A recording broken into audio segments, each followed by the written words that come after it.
Fala aí, tranquilinho? Estamos de volta aí, parte 2 da nossa aula 7 sobre provas, né? Nosso 6º vídeo aí, já falando sobre provas no processo penal. Esse vídeo eu vou dedicar exclusivamente à prova testemunhal. Por quê? Porque é um assunto grande, tem bastante coisa pra gente falar, e os outros são um pouquinho menores, tal, a gente pode ir agrupando num vídeo só. Aquela história de também não ficar produzindo vídeos enormes para não ficar enchendo muito o seu saco.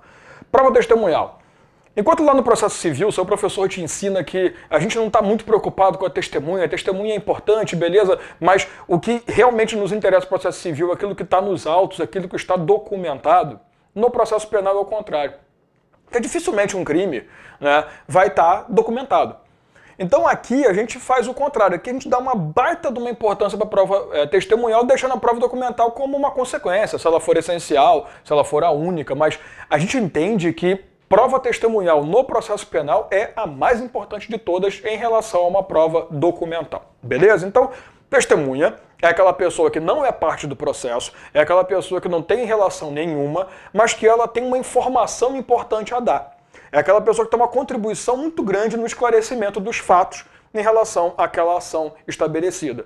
Então, por isso que a gente até falou no vídeo anterior, o ofendido não pode se confundir com a testemunha, né? Muito menos o réu. O réu também não é testemunha, porque testemunha é aquele terceiro, é aquela pessoa que não tem relação com o processo em si. Como autor e réu, ofendido e acusado são pessoas, ou ofendido e ofensor, né, são partes do processo, então eu não posso considerar como testemunha. Tá tranquilo? Agora, esses caras aqui podem cometer falso testemunho e faz parte da vida normal. Mas deixa eu te falar algumas coisinhas em relação à testemunha. Primeiro, existem uns tipos de testemunho que a gente pode falar, ou tipos de testemunha, classificação em relação a elas. E são 6 tipos que eu tenho que te mostrar. Eu vou te explicar os 6 e depois eu vou te mostrar no material dentro do Código de Processo Penal onde que essas regras estão para você poder se localizar. Tá tranquilo? Primeira coisa, a gente tem o que a gente chama de testemunha referida. Testemunha referida é aquela que não foi arrolada por nenhuma das partes, porque a ideia é essa, né? Você, quando acusa, você vai arrolar a testemunha, assim como a defesa também vai ter as testemunhas dela. Daqui a pouco a gente fala em relação ao número de testemunhas, fica tranquilo. Mas essa testemunha não foi arrolada por ninguém, mas ela foi citada durante o processo. Às vezes uma outra testemunha falou sobre ela, e o juiz pensou assim, porra, seria conveniente ouvir essa história. Porque tá falando, não, porque minha vizinha viu e depois me falou, opa, peraí, quem é a tua vizinha? Ah, é a dona Isaura. Beleza, chama a dona Isaura aqui. Então, essa testemunha referida é essa que não foi arrolada, mas foi citada no processo, é importante isso. Alguma outra testemunha citou-a e o juiz achou conveniente escutar a dona Isaura. Pô, legal, essa mulher pode trazer informação a mais aí pra nós. Tá tranquilo? Então, essa é a testemunha referida, porque é como se fosse indicada por outra pessoa, mas não é indicada naturalmente, né? Ela é indicada de forma indireta. Eu tenho a chamada testemunha judicial. Ela também não foi arrolada pelas partes, mas o juiz é que convocou. O juiz é que achou conveniente convocar. Aqui não houve testemunha apontando, mostrando essa outra pessoa. O juiz é que achou que deveria. Porque no curso lá da investigação, apareceu aquele nome, o juiz percebeu, pô, essa pessoa aqui é importante, por que ninguém arrolou? Então o juiz vai convocar testemunha judicial. Terceiro cara que a gente tem de importante é chamado testemunha compromissada. Essa daqui é importante pra cacete, porque a testemunha compromissada é aquela que promete que não vai falar merda, aquela que jura que vai trazer a informação mais importante do mundo e que o juiz vai dar um baita de um valor pro que ela fala. Porque ela presta compromisso de falar a verdade sobre a situação. Existe um outro lado que é a chamada testemunha não compromissada, que é aquela que você vai ter uma certa dificuldade, porque a própria lei vai estabelecer que essa pessoa não tem condições de dar um testemunho efetivo. A própria lei chega para você e fala, ó, menor de 14 anos, por exemplo, ele não pode prestar compromisso, até por uma questão de idade, por uma questão de responsabilidade, por uma questão de, sei lá, é maluco. Então, a legislação chega e fala, ó, essa daqui não vai prestar compromisso. Ela vai ser uma testemunha, ela pode falar, mas o testemunho dela não será compromissado, ela não pode responder pelo que vai acontecer ali em relação ao seu testemunho. Nós chamamos na doutrina esse testemunho não compromissado, essa testemunha não compromissada, de informante. Só que é importante você notar que isso é na doutrina. No código é tudo testemunha, ou compromissada ou não compromissada. Tá? Para nós, lá não tem informante. Então quando você vê testemunha não compromissada, é aquela que você vai considerar como um informante. Tá? Isso aqui é importante quando a gente for fazer a leitura dos artigos para você poder entender algumas coisinhas. E por último, eu tenho a chamada testemunha própria, que é aquela testemunha que vai falar sobre o objeto da ação penal, ela vai trazer informações sobre o objeto, sobre o caso que está sendo julgado, o fato que está sendo imputado lá ao ofensor. E essa testemunha ela pode ser própria direta, quando ela presenciou os fatos, ou própria indireta, quando ela ouviu falar, pô, tive conhecimento que aconteceu isso e tal. E tem a testemunha imprópria. Testemunha imprópria é aquela testemunha que não vai falar sobre o objeto da ação em si, mas ela testemunha sobre alguma coisa que leve aquele objeto, que leve aquela situação. Ela vai testemunhar sobre um ocorrido, sobre algo do meio do caminho que não necessariamente seja a ação em si. Ela não vai testemunhar que houve o assassinato. Ela pode testemunhar que ela viu a pessoa com uma faca pingando sangue. Mas ela não está falando sobre, eu não sei se você matou alguém. Eu só vi um cara com uma faca pingando sangue 3 horas da tarde passando pela praça com o rosto cheio de sangue e rindo pra cacete. Será que isso significa alguma coisa? Não sei. Pode ser carnaval, pode ser que ele está drogado, não sei. Algum motivo ele tem.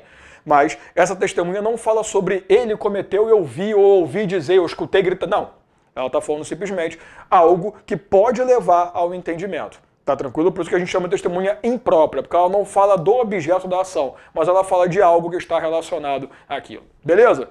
Resumidamente, esses são os seis tipos de testemunha que a gente tem para falar. Vamos colocar isso na lei. Porém, rapidinho, deixa eu logo antecipar uma coisa para você. Número de testemunhas. Quando a gente estuda procedimentos do CPP, a gente estuda ritos processuais. Aí tem o rito comum, ordinário, tem o rito sumário, tal, blá, blá. Aqui não é essencial você entender já esse ponto. Né? Rito comum é aquele que vai seguir o procedimento normal. Rito sumário é mais rápido, mais simples, a gente quer resolver logo e tal. Isso aqui não é muito importante para a gente falar agora. Como classifica, não é interessante. Eu só queria que você entendesse o seguinte. O número de testemunhas, de regra, será de 8 testemunhas para cada parte do processo. Então vamos ter 8 testemunhas, até 8 testemunhas de acusação e até 8 de defesa. Já no rito sumário, que é aquele procedimento mais rápido, mais célere, que vai absorver aqueles crimes de menor potencial lesivo, menor ofensa que possa gerar, necessariamente eu vou ter um número de até 5 testemunhas. Então a regra são até 8 para acusação e para defesa, e no rito sumário até 5 para acusação e até 5 para defesa. Tá tranquilo? Outra coisa que é importante, o número de testemunhas é por fato, não por parte necessariamente. Porque olha só, imagina que eu estou sendo acusado de cometer furto, depois cometer um roubo e depois cometer um homicídio. Não é latrocínio, não é nada. São 3 momentos totalmente distintos. Eu estou respondendo por 3 fatos. Então eu vou ter 8 testemunhas para cada um. Então eu posso ter 24 testemunhas, se eu quiser, no total. Tá? E vamos dizer que eu estou respondendo junto com outra pessoa. Né? Estamos em concurso de pessoas no ato. Além de tudo, eu vou ter direito às 24 e ele também. Tá? Então, para cada parte e para cada fato, o número é de até 8 no rito comum ordinário ou até 5 no rito sumário. Tá tranquilo? É muito importante você entender isso, por quê? Lembra que eu te falei, acabei de falar, os tipos de testemunha que nós temos. Eu vou destacar para você testemunha referida e a testemunha não compromissada, ou informante. Porque esses 2 caras, eles não entram no cômputo de testemunhas, de rol de testemunhas de cada um. Então vamos dizer que eu, acusação, apresentei 8 testemunhas, que é o meu máximo no rito comum. Caso o juiz convoque uma outra testemunha, tranquilo, porque foi convocação dele, porque ela foi comentada, foi falado sobre ela, testemunha referida não vai contar. O juiz pode chamar 10 pessoas. 10 pessoas foram citadas, ele quer ouvir as 10. Beleza, tem as minhas 8 mais 10, caguei. Tá? Então, interessante você perceber isso. Testemunha referida e testemunha não compromissada ou informante não entram no rol. Eu posso levar 8 testemunhas e 2 informantes. 2 que eu sei que não vão prestar compromisso, mas que podem trazer alguma informação ali que pode acabar dando uma balançada no juiz. Tá tranquilo? Então, de novo, testemunha referida e testemunha não compromissada ou informante, elas não entrarão na conta do rol, no cômputo do rol de testemunhas, nem da parte autora, nem da parte ré, nem do acusador, nem do acusado. Tá tranquilo? Beleza. Uma última coisa que é importante falar. Procedimento. Quando se inicia a audiência, primeiro é o juiz que vai questionar, vai interrogar as testemunhas. Primeiro ele escuta, obviamente, a testemunha de acusação. Depois que ele terminar com a testemunha de acusação, ele tem que abrir para as partes a possibilidade de formular perguntas a essa testemunha. Então, vamos lá. Eu escuto primeiro a testemunha de acusação, depois eu falo com a acusação. Você quer formular a pergunta? Defesa, tem que ser nessa sequência. Primeiro o juiz, depois a acusação, depois defesa. Não, ninguém? Então beleza, vamos escutar agora então o interrogatório das testemunhas de defesa. Aí o juiz vai escutar todo mundo. Aí depois ele vai oferecer. Acusação, você quer formular perguntas para testemunha de defesa? Defesa, você quer formular? Então tem que seguir esse procedimento. Tá, Dalmo, e se o juiz não faz isso? Eu posso considerar que o processo é nulo? Nulidade absoluta? Não. Nós entendemos que é uma nulidade relativa. Para que seja declarado o processo como nulo, porque o juiz não seguiu essa sequência, pergunta, acusação ou defesa, vai para a defesa. O juiz, melhor dizendo, né? Acusação e defesa. Se ele não seguir essa sequência, cabe à parte que quer anular o processo, que quer gerar a nulidade de processo, comprovar o prejuízo por não ter tido a oportunidade de formular perguntas. Ou de ter formulado pergunta no momento errado. Então a nulidade aqui não é absoluta, ela é relativa. Eu preciso comprovar o prejuízo para que gere nulidade o fato de não ter seguido esse procedimento natural. Até aí, de boa? Tranquilo, né? Muita coisa assim, beleza? Mas é tudo que você pode separar é legal para você entender bem. Por último, quando a gente for de interrogatório do réu, eu te mostrei que prevalece o sistema presidencialista.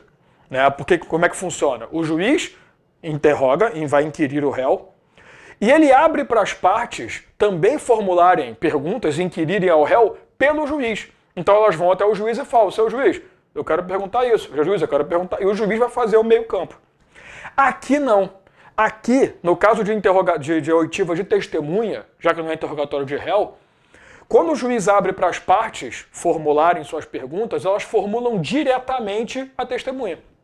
Aí o juiz já abre, olha, pode falar com a testemunha, fica à vontade. Só que, claro, se o juiz perceber que tem alguma coisa errada, ela dá aquela cortada, fica quietinho. Então você percebe esses, de novo, né, séries que a gente vê na televisão aí, às vezes o cara tá fazendo uma pergunta, o juiz já manda calar a boca. Pera aí, parou, segura a onda, não. Tá, então aqui não prevalece o sistema presidencialista, aqui não é pelo juiz. O juiz permite e vai fazer a pergunta diretamente à testemunha. Tá tranquilo? Vamos para a lei. Deixa eu te mostrar tudo que eu estou te falando dentro da lei, que aí fica melhor a gente dar uma porrada de lei logo e depois a gente começa a conversar sobre outras coisas. Vamos lá. Tudo começa no que eu te expliquei como testemunha referida, tá no artigo 209, lá no parágrafo 1º. Se ao juiz parecer conveniente, serão ouvidas das pessoas a que as testemunhas se referirem. Percebeu? Uma testemunha se referiu a outra, o juiz vai, opa, vem cá. Lembrando, não entra no rol de testemunhas, não entra no cômputo do rol de testemunhas de nenhuma das partes. Não será computada como testemunha a pessoa que nada souber que interesse a decisão da causa. Aí vem o artigo 209, o caput fala sobre a testemunha judicial. Quando julgar necessário, poderá ouvir outras testemunhas além das indicadas pelas partes. Beleza? Porque a testemunha arrolada pelas partes é só testemunha. Referida, uma testemunha falou sobre ela, o juiz chamou, judicial, o juiz chamou sem que ninguém arrolasse. Testemunha arrolada é testemunha. Beleza? Aí eu te peço para lá no artigo 203, que é a testemunha compromissada. A testemunha fará, sob palavra de honra, a promessa de dizer a verdade do que souber e lhe for perguntado, devendo declarar seu nome, idade, estado, residência, profissão, lugar onde exerce atividade, se é parente, em que grau de alguma das partes, ou quais suas relações com qualquer delas. E relatar o que souber, explicando sempre razões de sua ciência ou as circunstâncias pelas quais possa avaliar-se de sua credibilidade. Aí o 208 vai falar assim, ó, não se deferirá compromisso, aqui alude o artigo 203, aquela história que a gente acabou de ler, aos doentes e deficientes mentais e aos menores de 14 anos, nem às pessoas a que se refere o artigo 206. Então, é doente, deficiente mental. Segundo o CPP, antes que venha a associação dos, sei lá, pessoas com deficiência encher o saco, tá? Isso aqui é o CPP, cacete. E os que estão aqui no artigo 206, que eu vou te mostrar já, de menor de 14 anos, esses caras não prestam compromisso porque a lei diz que não vão prestar compromisso. Então elas vão servir apenas como informantes. De novo, não entra no cômputo de rol de testemunhas. A testemunha não poderá eximir-se da obrigação de depor. Poderão, entretanto, recusar-se a fazê-lo ascendente ou descendente, afim em linha reta, cônjuge, ainda que desquitado, marca isso, né, porque ex também é do capeta, então é melhor que seja informante do que seja testemunha efetivamente, que pode te ferrar, o irmão e o pai, mãe, filho adotivo do acusado, salvo quando não for possível por outro modo, obter-se ou integrar-se à prova do fato e de suas circunstâncias. Então essas pessoas aqui, de regra, não prestam compromisso. Salvo se não tiver como, elas são essenciais, aí vão ter que gerar compromisso, mas essas pessoas são destacadas. Então eu tenho as pessoas com deficiência, eu tenho menor de 14 anos e eu tenho as pessoas que têm grau de parentesco ou de relação familiar com uma das partes. Tá? Importante você perceber que no comecinho do artigo 206, ele falou assim, a testemunha não poderá eximir-se da obrigação de depor, que é uma das características do testemunho, que eu vou te mostrar essas características aos poucos. Essa é a primeira, obrigação de depor. Então uma testemunha tem que ir lá depor. Lembre-se que se a testemunha não for, ela será coercitivamente conduzida e pode responder por crime de desobediência. Deixa eu te mostrar o artigo 401, que a gente falou sobre o número de testemunhas. Na instrução poderão ser inquiridas até 8 testemunhas arroladas pela acusação e 8 pela defesa. Aí olha só, parágrafo 1º, nesse número não se compreendem as que não prestem compromisso e as referidas. Pronto, acabei de provar para você o que eu te falei mais cedo. Essas 2 testemunhas não entram no cômputo do rol. A parte poderá desistir da inquirição de qualquer testemunha arrolada, ressalvado o disposto no artigo 209 desse Código. 209 é aquele artigo em que eu te mostrei que o juiz pode convocar a testemunha. Artigo 532, na instrução, aqui já é o rito sumário. Poderão ser inquiridas até 5 testemunhas arroladas pela acusação e 5 pela defesa. Tranquilo? Beleza? Artigo 202. Toda pessoa poderá ser testemunha. Então qualquer pessoa, seja ela surda, muda, dalmo, qualquer pessoa pode ser testemunha, pode ser arrolada como testemunha. Porém, olha o artigo 207. São proibidas de depor as pessoas que, em razão de função, ministério, ofício ou profissão, devam guardar segredo, salvo se, desobrigadas pela parte interessada, quiserem dar o seu testemunho. Isso aqui é interessante porque a gente está falando daquela pessoa que não pode testemunhar. Então cuidado para não confundir a testemunha não compromissada, aquela que vai testemunhar, mas que não vai ter tanto valor assim, vai servir como informante, com aquelas que não podem, que são as pessoas que por conta da função, por conta do trabalho, têm acesso à informação, elas não podem, informações sigilosas, de segredo, e elas não podem levar isso à frente, salvo se elas forem, pela parte interessada, elas forem dispensadas dessa situação. Tá tranquilo? Então, cuidado para você não confundir isso aqui com a testemunha não compromissada. Isso aqui é a pessoa que não pode depor simplesmente, tá? Então, vamos continuar a leitura aí do nosso artigo, dos nossos artigos. Artigo 214. Antes de iniciado o depoimento, as partes poderão contraditar a testemunha ou arguir circunstância ou defeito que a tornem suspeita de parcialidade ou indigna de fé. O juiz fará consignar, blá, blá, blá, blá, blá, blá, blá. Deixa eu te explicar isso aqui. Imagina que é apresentada uma testemunha pela parte de acusação e você está na defesa. Eu posso confrontar aquela testemunha? Confrontar, que eu digo, não é formular perguntas, porque a formulação de pergunta é depois que a audiência iniciou. Antes de se iniciar o interrogatório, a oitiva da testemunha, eu posso chegar e falar, olha, eu não aceito aquela testemunha, ou aquela testemunha ali não pode prestar compromisso. Posso. Eu tenho o direito de confrontar essa testemunha apresentada, arrolada pela outra parte. E eu tenho 2 formas de fazer isso. Eu tenho a chamada contradita. Contradita é quando você tenta impugnar a testemunha do outro. Então, como resultado da contradita é o seguinte, ou a pessoa vai ser reduzida a informante, porque você chega e fala, olha só, não pode. Aquela pessoa ali é informante. Por quê? Porque essa pessoa ela tem uma relação, legalmente falando, ele é o pai ou a mãe da pessoa, e ela não pode. A lei fala que não pode prestar compromisso. Então, tá errado. Vocês estão arrolando ela como testemunha compromissada, ela não será compromissada. Então eu vou lá e apresento uma contradita. Eu estou dizendo para o juiz, descaracterize essa testemunha, coloque ela como testemunha não compromissada, meramente informante. Tá? A segunda forma, o segundo resultado da contradita é aquela que não pode depor. Lembra que a gente falou? Chegar e falar, olha só, essa pessoa aí, em razão da função dela, tem acesso a informações, ela não pode em momento nenhum depor. Então eu quero que essa testemunha seja retirada. Então a contradita é o meio pelo qual você consegue reduzir a testemunha a informante, então reclassificá-la de compromissada para não compromissada, ou simplesmente retirar a testemunha por ser desobrigada, por não ter, melhor dizendo, a possibilidade de depor. Não é nem obrigação, é não poder depor mesmo. Tá? Então, a contradita é o meio pelo qual você impugna a testemunha para conseguir transformar em informante ou para dizer ela não pode testemunhar, tá fora. Agora, existe o que ele falou aqui como arguição de defeito, que é o outro lado. A arguição de defeito, na verdade, a gente conhece muito hoje em dia como arguição de suspeição. Você chega para o juiz e fala, olha, nada impede que ela testemunhe. Porém, seu juiz, eu gostaria que o senhor não levasse muito em consideração, porque essa pessoa é extremamente parcial. É a namorada do acusado, essa pessoa teve relações durante 30 anos com esse cara, a pessoa tem filho com o acusado. Sabe a história? Tem uma diferença na historinha aqui. A gente foi de desquitado, a gente foi de adotivo, mas ninguém falou em relacionamento que separou, teve filho, mas não teve reconhecimento judicial. Então você chegar e falar assim, a testemunha namora o cara, porra, é claro que ela vai testemunhar tudo a favor dele. Então, seu juiz, diminui o valor dela aí. Você percebe a diferença? A arguição de defeito, que a gente conhece como arguição de suspeição naturalmente, é porque você consegue demonstrar que aquela pessoa vai ser parcial, ela não vai ter imparcialidade no testemunho dela. Consequentemente, você pede ao juiz para reduzir o valor. Ela vai prestar o testemunho como testemunha compromissada, porque nada na lei impede, nada na lei diz que ela tem que ser informante, mas você está alertando o juiz para ele não dar tanto valor assim para o testemunho dela.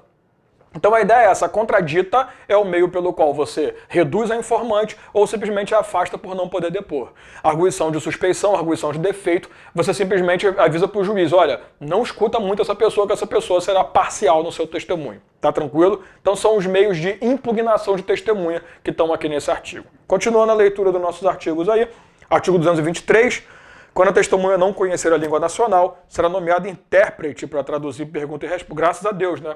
Senão a gente estava ferrado. Tratando-se de mudo, surdo ou surdo-mudo, proceder-se-á na conformidade do artigo 192. O que ele está dizendo aqui? Que todos podem depor, inclusive estrangeiro. Lembra que a gente falou? Toda pessoa, qualquer pessoa pode ser testemunha.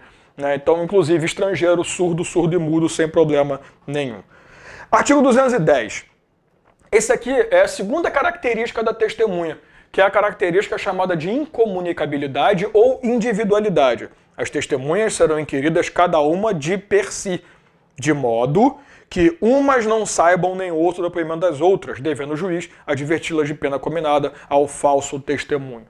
Então, cada testemunha vai ser ouvida individualmente para que uma não influencie no testemunho da outra, para que ninguém confirme testemunhos, né? Possa montar ali um testemunho falso, beleza? Então, a segunda característica, a individualidade ou incomunicabilidade. Terceira característica, artigo 213. O juiz não permitirá que a testemunha manifeste sua apreciação pessoal, salvo quando inseparável da narrativa do fato. Isso aqui é a chamada característica da objetividade. O cara tá ali para testemunhar sobre o fato, não para dar opinião. Ah, mas eu acho o cacete. A menos que seja indispensável, é um perito, aí tem que dar o parecer dele, tem que falar, olha, no meu entendimento e tal. Agora, se não for uma pessoa especializada, especialista, ou se não for indispensável, é claro que você vai chegar pro cara e falar, amigão, cala tua boca, tua opinião não me interessa, só quero saber sobre os fatos. Então, terceira característica legal aí que a gente tem, a chamada objetividade. Artigo 218. Se regularmente intimada a testemunha deixar de comparecer sem motivo justificado, o juiz poderá requisitar à autoridade policial sua apresentação ou determinar que seja conduzida por oficial de justiça que poderá solicitar o auxílio da força pública. Então, é a obrigação de comparecimento. Seria uma quarta característica. Obrigação de comparecimento, e a gente viu mais cedo outra característica, que era a obrigação de prestar o depoimento, de falar, né? Não ficar quietinho ali. Porque tem uma diferença, né? Uma coisa é você ter a possibilidade do silêncio quando você é o réu, o interrogatório do réu. Testemunha não tem esse direito de silêncio, não. Ela tem que falar. Então, é a obrigação de falar, tá? Artigo 219, isso foi a gente falou mais cedo, tá? Só estou aproveitando para complementar aqui. O juiz poderá aplicar à testemunha faltosa multa prevista no artigo 453, sem prejuízo do processo penal por crime de desobediência. Como eu te falei, se você é arrolado, tem que comparecer. Se não comparecer, é condução coercitiva. Se nem assim funcionar, você responde. Inclusive, mesmo que você compareça coercitivamente, pode responder pelo crime de desobediência. Artigo 220. As pessoas impossibilitadas, isso aqui é uma exceção à obrigação de comparecimento. Porque essa pessoa impossibilitada por enfermidade ou por velhice de comparecer para depor serão inquiridas onde estiverem. Então, a regra, a característica é, você tem a obrigação de ir até lá, ir em juízo depor. Mas se você não tem como, tá doente, tá no hospital, né, numa cama lá, jogado, nós vamos até você. Mas você vai ter que depor, também não enche o saco não. Olha o artigo 221, que também é uma exceção. Presidente, vice-presidente da República, senadores e deputados federais, ministros de Estado, governador de Estado e território, secretário de Estado, prefeito do DF dos municípios, deputados de assembleias legislativas estaduais, membros do Poder Judiciário, ministro, juiz do Tribunal de Contas da União, dos Estados, blá blá blá, bem como o Tribunal Marítimo, serão inquiridos em local, dia e hora previamente ajustado entre ele e o juiz. Ou seja, também não tem obrigação de comparecer, nós vamos combinar um local e um horário para receber esse testemunho. Tá? Artigo 217, está acabando, eu juro. Se o juiz verificar que a presença do réu poderá causar humilhação, temor ou sério constrangimento à testemunha ou ao ofendido, de modo que prejudique a verdade do depoimento, fará inquirição por videoconferência e somente na impossibilidade dessa forma determinará a retirada do réu, prosseguindo na inquirição com a presença do seu defensor. Presta atenção nisso aqui. Imagina que o fato da testemunha se apresentar e o cara tá lá, ela pode acabar se sentindo forçada a mentir. Ela pode acabar se sentindo forçada a ocultar alguma informação. Então, se for perceptível isso, que a presença do réu ou do acusado, aí depende muito de quem é testemunha e está se apresentando ali, né, do acusador ou do acusado, depende da testemunha, a presença do cara vai atrapalhar no testemunho, a primeira coisa que o juiz faz não é mandar a parte para casa. Não dispensa. A primeira coisa que eu vou fazer é tentar videoconferência. Porque na videoconferência, pelo menos, eu não vou estar olhando para dentro da cara do desgraçado, né? Então eu estou livre ali. Se não tiver como fazer videoconferência, ou porque a localidade não tem não está ainda plenamente instalada, tudo bonitinho, que lembra que a gente falou sobre videoconferência, tem todo um procedimento, tem que ter autorização, tem que ter auditoria. Então, se não está tudo certo, não faz. A segunda possibilidade, que aí é exceção, aí sim você retira parte do processo. Fala, olha só, por favor, se retira, eu quero ver a testemunha, a sua presença está atrapalhando, vai para casa do cacete. Tá? Agora, o defensor não sai. Isso aqui é um ponto importante. Quem vai sair é aquele que está gerando essa humilhação, esse inconveniente. É só aquela pessoa. Mas a presença do defensor é garantida independente do que for acontecer. Tá tranquilo? É só um ponto importante para falar aqui. Só uma coisinha que é importante eu te falar. A gente está falando sobre tem que falar, tem que depor, tem obrigação de depor. O cara não pode mentir. Você já sabe disso, falso testemunho. Mas aquela testemunha não compromissada, o informante, ele pode mentir? Já que ele não tem obrigação de falar a verdade, né? Porque a testemunha é compromissada. Eu juro que eu vou falar a verdade. A testemunha é compromissada, não vai fazer compromisso nenhum. Ela pode mentir? Parece que sim, né? Mas o STJ já está trazendo muitos entendimentos, não é de hoje, que não. Mesmo que a testemunha seja não compromissada, ela tem que dizer a verdade. É uma questão de lógica também, né? Ela também pode responder por falso testemunho. Só tô falando isso aqui antes que eu esqueça de falar e deixe isso pra frente e acabe falando em outro vídeo, né? Então, fica pra você. Artigo 222. A testemunha que morar fora da jurisdição do juiz será inquirida pelo juiz do lugar de sua residência, expedindo-se para esse fim carta precatória com prazo razoável intimadas às partes. Artigo 222-A. As cartas rogatórias só serão expedidas se demonstrada previamente a sua imprescindibilidade, arcando a parte requerente com custos de envio. O que é isso? Carta precatória e carta rogatória. É o seguinte, imagina que uma das testemunhas que é importantíssima para o meu processo, ela mora no estado da casa, sabe, eu moro no sul, o cara mora no norte. Eu não vou trazer ele para juízo, porque testemunho tem que ser em juízo. Fora aqueles casos que eu te mostrei que não precisam comparecer, né? A gente vai até ele, tem que vir. Qual é a técnica que eu posso utilizar para gastar menos? Carta precatória. Então, o juiz da minha comarca vai enviar uma carta precatória para o juiz lá da comarca do norte e vai falar assim, olha só, eu preciso que você recolha o depoimento de testemunha tal em relação a tal processo, depois você me manda. Deu para sacar a jogada? Então, olha só, carta precatória é você, juiz da sua comarca, você que tem competência para o processo. Você está pedindo, delegando a outra pessoa, não o processo em si, mas delegando a outro juiz um procedimento, que é a oitiva da testemunha. Tá? Então isso é a carta precatória. A carta rogatória é a mesma coisa, só que ela é internacional.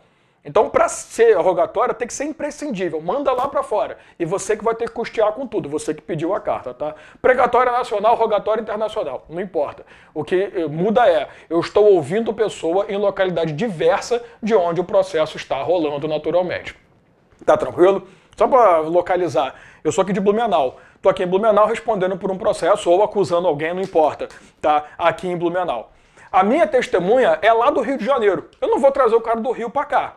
Tá, porque tá caro, tem que pagar bagagem agora, então tá foda, né? O que eu vou fazer? Carta precatória. Um juiz lá da comarca onde mora a minha testemunha vai tomar o depoimento e vai trazer pra gente, vai mandar pra gente, reduzido a termo, óbvio, né? Vai mandar pra gente, pronto, tudo certo. Agora, perguntinha. Imagina que essa minha testemunha lá do Rio mente em juízo.